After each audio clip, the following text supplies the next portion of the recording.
As a first-time buyer myself, there were some mistakes that I made with my house buying process, and in this video I'm going to be sharing literally the biggest mistake that I made. Make sure to watch the end of this video so you get to know what that mistake was. Okay, so it's been a hot minute. Welcome back to the channel, guys. If this is your first time here, hi, I'm Chidera. I talk on money, personal finances, and life in the UK. So make sure to subscribe to this channel so you get more content like this. In this video, I'm going to be covering costly mistakes that first-time buyers make, mistakes that you can literally avoid, that would help your mortgage process, and would also help you save thousands of pounds with your house buying process. The very first costly mistake that a lot of first-time buyers make is not working with the right mortgage advisor. There are right mortgage advisors and there are wrong mortgage advisors. And what I mean by that is, depending on your situation, you want to get a mortgage advisor that understands your situation. So in my instance, for example, I am still on a visa, so I bought a house as an immigrant on a visa. There are mortgage advisors that you would speak to that are not very skilled in helping people on a visa buy properties, and then the extent of the information that they would have is limited. And as such, you could come across instances where they tell you, oh, you can't buy with this, or oh, you can't buy with that.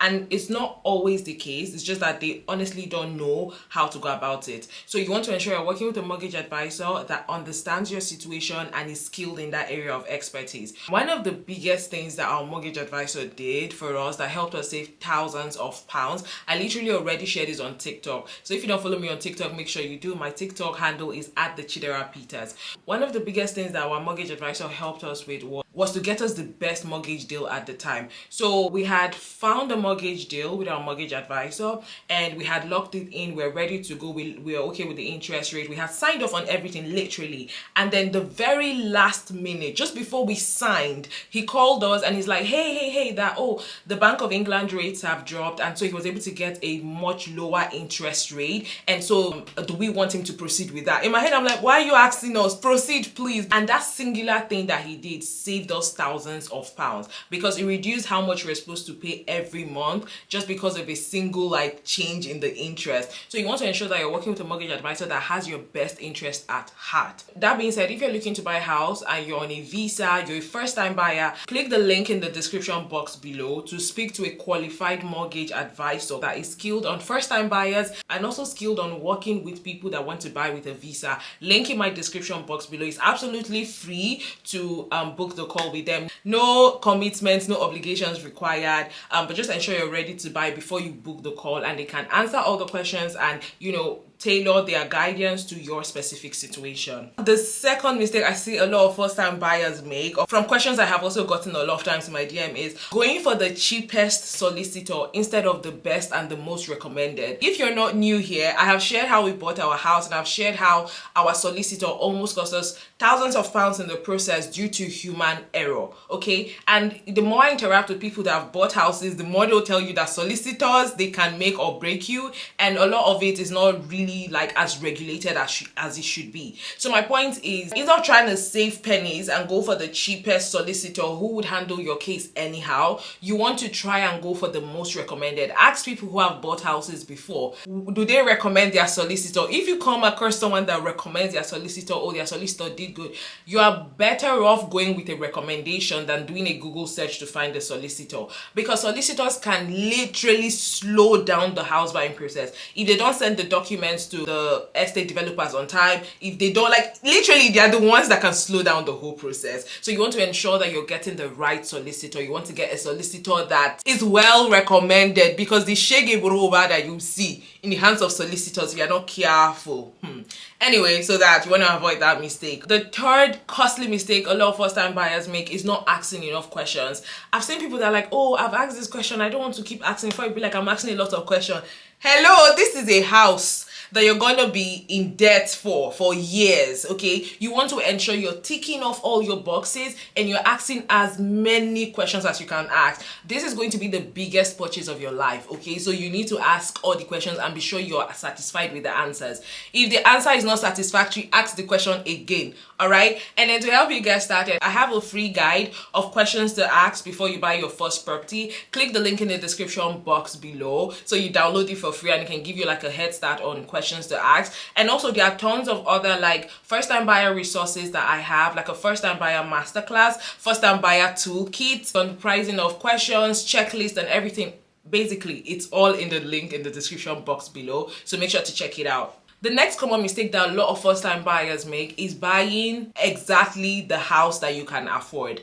Let me explain what I mean. So when you're looking at mortgage affordability and you're also like talking to mortgage advisors, all you're going to consider is your debt to income ratio. So they are going to consider how much debt do you have and what's like your income, and they look at that and then determine, okay, if you'll be able to make your monthly repayments. But something they don't factor in that debt to income ratio check is your lifestyle, okay? They're not going to factor in recurring expenses that you do that is not a debt, like groceries, vacations, all of those other things that you still need to be able to afford. That would not be quantified when they're looking at your expenses. They're just going to look at the things that you are actually owing, that is like officially a debt. They're not going to make considerations of the kind of lifestyle you want to live. So what that means is, if for example your income qualifies you to buy a house of like £400,000, it will be in your best interest not to buy a house that is exactly that amount, so that you can live comfortably and not have the mortgage infringe so much on your lifestyle. So like in my instance, I think we were qualified to even buy a house of like £550,000 or like even £600,000,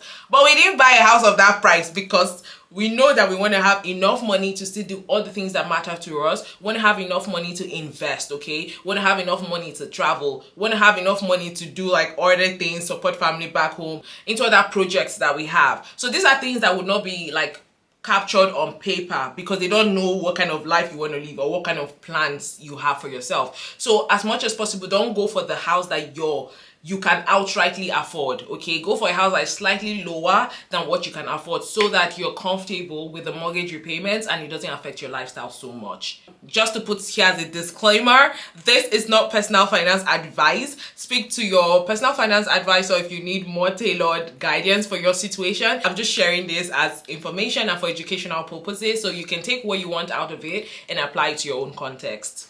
Another common mistake that I see a lot of first-time buyers make is neglecting first-time buyer programs or incentives. So if you want to buy a new build property in the UK, there are lots of developers that are offering incentives. Sometimes a deposit scheme or deposit unlock, meaning they contribute a certain amount to your deposit, or they help you with some finishings in the house. Like there's usually like perks that they offer. And the truth is, here's the truth, if you don't ask, they are likely not going to tell you. So when we're looking at houses to buy, when we're viewing properties, we went to different developers and there were some of them that actually had incentives, but it was not advertised. And it was when we asked that they told us about it. And if we had not asked, they wouldn't tell us, because due diligence is on you, it's not on them. Do you understand? So like, don't neglect first-time buyer incentives or programs. Ask questions. What discounts do they have? Like, what offers do they have? Make sure to ask, especially if you're buying a new build property. The next common mistake that I see a lot of first-time buyers make is not checking your credit report prior to starting the house buying process.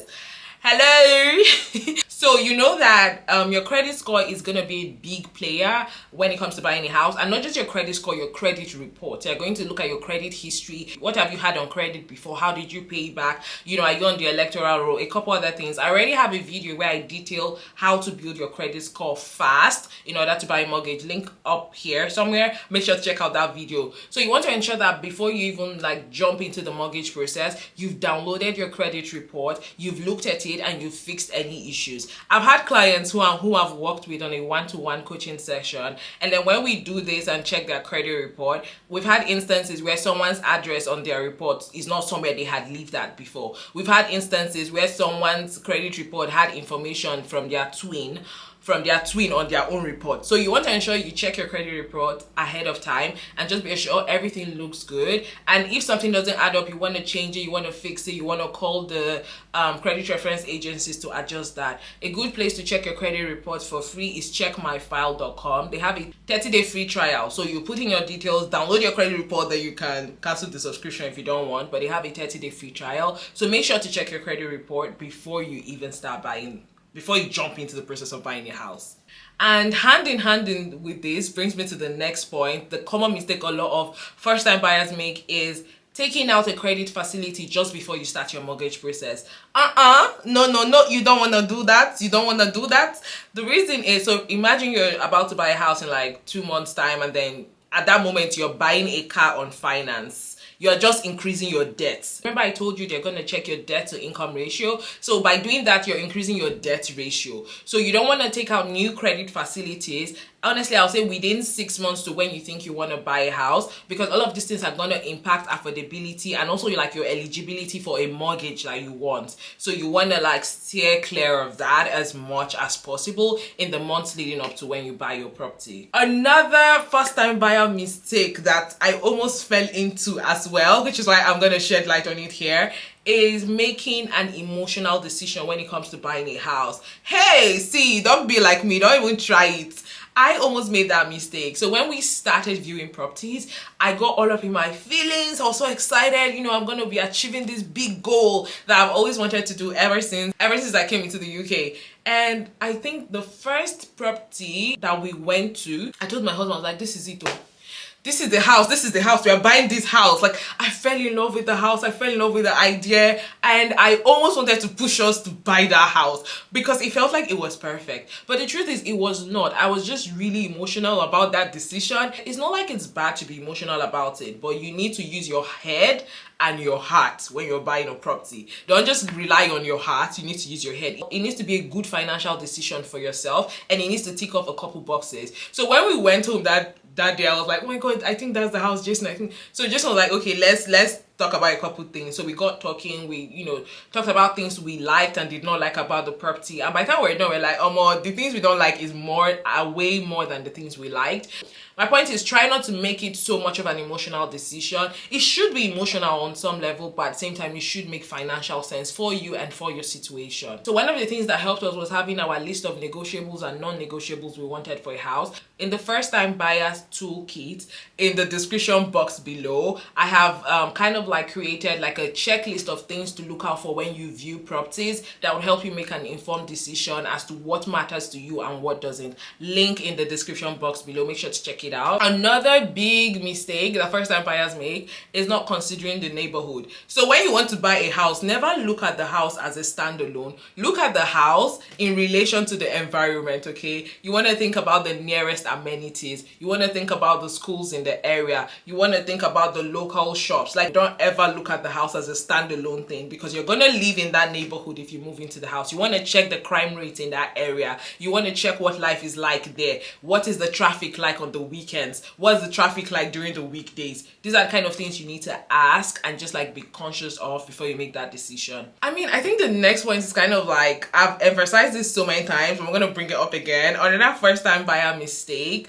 is underestimating the cost of buying a house. So if you had plans to save like this, increase your hand a bit. There are so many costs related to buying a house, okay? Apart from the deposit, you have solicitor, you have mortgage advisor, you have land searches. There are a lot of costs. I think I already have a video detailing the real and hidden cost of buying a house. Just make sure to check that out because I go into detail in that video. And this one is just from personal experience. I think another mistake that first time buyers make is not considering natural lighting when it comes to the property. So here's the thing, the light that enters a house makes a huge difference as to the feel of that home. So what I mean by that is a house that they tell you that the garden is south facing, it means that house will have a lot of sun in the garden and towards the kitchen. And the south facing house is really great because when you're having barbecues or in the summer, your garden is gonna be popping. A house that is north facing, you're not gonna be getting a lot of sunlight in your garden. A house that is east facing, you're going to be getting that sweet morning sunlight in the front of the house. A house that is west facing, you're gonna be getting sunsets light a lot from that area. So my point is, lighting really matters. So for me, I realized that that's something I did not really consider. And when we're getting our next property, I'm definitely not making that mistake because I think the property we're in is north facing, so we don't get a lot of sunlight in the garden. I'm like, ugh, that sucks. I should have ticked this box. I should have ticked it. Just ensure you consider the lighting because it can really impact the way light is in your house and how the house looks and feels. It's quite important. Now for the last biggest mistake that first time buyers make, which is the mistake that I also make, and I don't want you to repeat it, is not negotiating.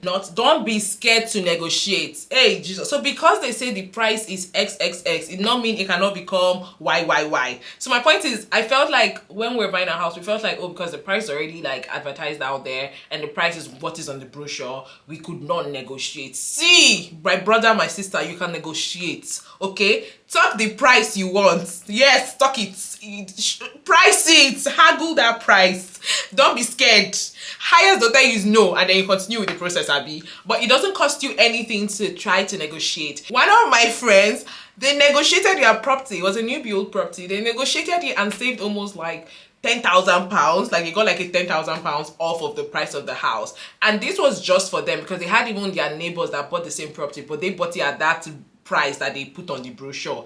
Then they negotiated it, and I was like, God. I negotiated incentives and also like first time buyer schemes, but I did not negotiate the price of the house exactly. And this is the biggest mistake that we made with buying our property. So please, do not be scared to negotiate. Price that house. Bring the price down. Tell them that this is the price I can afford. What do you think about this? Do you think you can bring the price down? My point is, please negotiate that price, okay? So yeah, these are all the mistakes. I hope this video was helpful. Let me know, give a thumbs up, leave a comment down below. Don't forget to check out all the free, some are free, some are paid, resources that I have for first time buyers on the link in the description box. You've got the first time buyers toolkit, you've got the first time buyers masterclass, questions to ask before you buy a new build property, and then questions to ask to check if you're mortgage ready before you jump into that process. Also the link to talk to a qualified mortgage advisor skilled with first time buyers and people buying on a visa. All these links are in the description box below. Thank you so much for watching, guys. Till next time, bye bye.